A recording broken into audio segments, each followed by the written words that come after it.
Halo guru-guru hebat di seluruh Indonesia. Saat ini saya akan memaparkan aksi nyata saya mengenai topik kurikulum merdeka dan temanya mengapa sih kurikulum perlu diubah. Sebelumnya saya perkenalkan diri dulu. Nama saya adalah Ceria Novita Sari Panjaitan. Saya mengajar di SD Swasta Kanaan, tepatnya di Kabupaten Bengkalis, Provinsi Riau. Nah, sebelum kita memahami mengapa kurikulum perlu diubah, terlebih dahulu kita harus tahu apa sih itu kurikulum. Nah, kurikulum itu kalau secara umum banyak yang mengatakan bahwa kurikulum itu adalah jantungnya pendidikan, atau bisa juga kurikulum itu adalah pedoman maupun acuan dalam pembelajaran.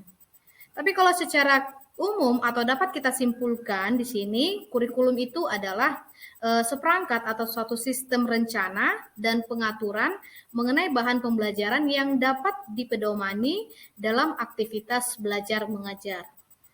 Nah, pada saat ini kita juga mengenal namanya kurikulum merdeka dan itu yang akan kita terapkan di tahun ajaran baru. Nah, apa itu kurikulum merdeka? Kurikulum merdeka adalah kurikulum dengan pembelajaran intrakurikuler yang sangat beragam di mana konten akan lebih optimal agar peserta didik memiliki cukup waktu untuk mendalami konsep dan menguatkan kompetensi. Nah, guru harus memiliki keleluasaan untuk memilih berbagai perangkat, sehingga pembelajaran dapat disesuaikan dengan kebutuhan belajar dan minat peserta didik. Nah, sekarang kita sampai kepada yang paling pentingnya, yaitu mengapa sih kurikulum perlu diubah. Nah, secara umum ada 4 alasan mengapa kurikulum itu perlu diubah. Yang pertama adalah untuk memenuhi kebutuhan siswa, karena memang kalau kita lihat di kelas kita mungkin setiap siswa itu memiliki kebutuhan yang berbeda. Ada siswa yang suka secara audio, ada yang suka secara visual, atau bahkan juga suka secara kinestetik.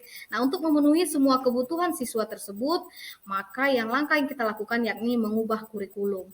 Yang kedua adalah mengapa kurikulum itu perlu diubah? Karena memang kurikulum ini bersifat dinamis, artinya mengikuti perkembangan zaman.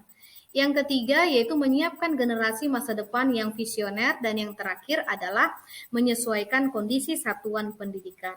Itu saja yang bisa saya sampaikan. Semoga hasil saya ini bisa bermanfaat untuk kita semua. Terima kasih.